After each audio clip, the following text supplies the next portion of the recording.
Katonda tumwebaza olw'obulamu. Kati eri obalokoleza Mukama tuzikubira ddala mu bbanga. The Lord has been so good. Abasinga wano mbamanyi bannange mwali bubi. Bamanyi. Bashek respect. Abagenyi baffe abakulu respect. Mami Kayanja respect. I love you so much. I think you are rare. Kibayita rare. Bakyala nga mukyala Kayanja bali rare. Kwebaza bannange Bala Mwoyo ne Keti.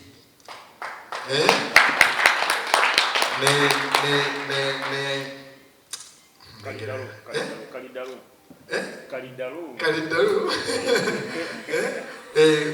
Abasajja abonganda ng'oli wali mwajja ne mugula music wange ne mumpromotinganga. It's a big risk. Naye ssebo Katonda n'abeera nange. So mwebale kunkwata ku mukono. Era kyolaba basinga temwansasudde. Najjidde bwereere. So Mukama waba akoze mujjukira bannange. But on a serious note, and on a serious note, my brothers, mwebali kunkwata ku mukono. Era made that the big zone where you have to say engamba Bala Muketi timu yonna mwanne siga yateye siga. So okujja kwange kubeebaza ebirungi bemwankolera.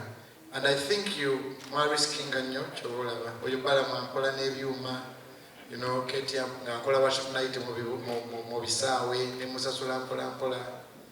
You know, Keti kwagala nnyo. Bana imwena temunyigira saze kwa speech, but I just wanted to say thank you. That's why I'm here, because you believed in me. Oyo Keti atula nange mu office no mwami oli no. Unabera yogere nnyo nnaku bajjo. Obanyo kugalinga ati bamusiba ate nankubira nti ntaase. You know? Naye nzijogera twatula mu dome ne Keti mu S5. Omwami tukuvu yangwako nga ndi mu S5 netandika obuwulira enjiri n'okuyimba n'okusinza. Oyo yatula nange mu dome singa gye mbeeranga bannonda ku luguudo nga mbeera mu ssomero. Keti.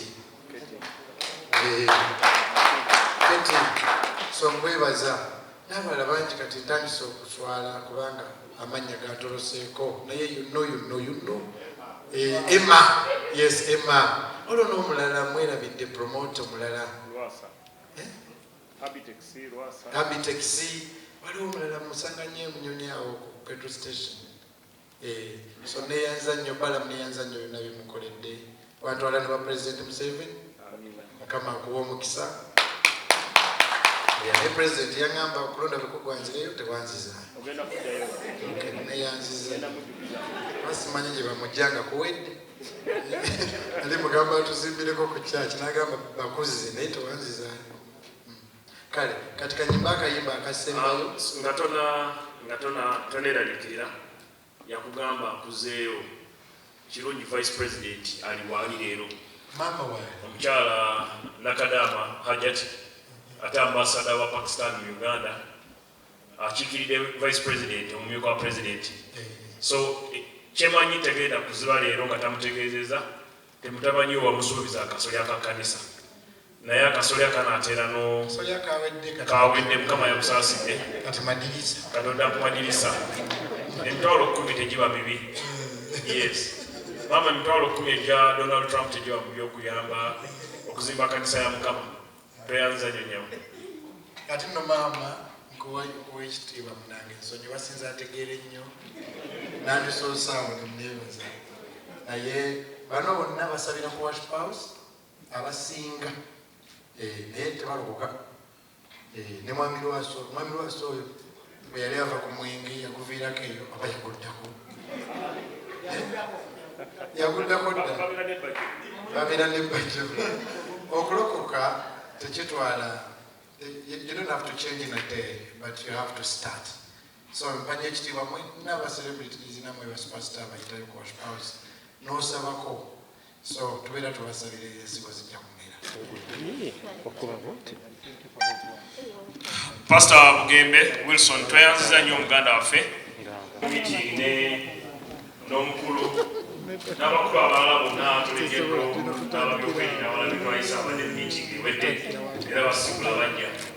Pastor Wilson Bugembe afukamidde abuuza ku maama we ate maama waffe omusumba Kayanja Joseph Saze bagamba kati bajoye omugamba akikola ekyo naye ajja kikola olwasedde bajja kufukamira the prime minister ate kati vice president amugaye maama tuli ready kyekiddako bajo obuuziza ku vice president egenda omubuuzeeko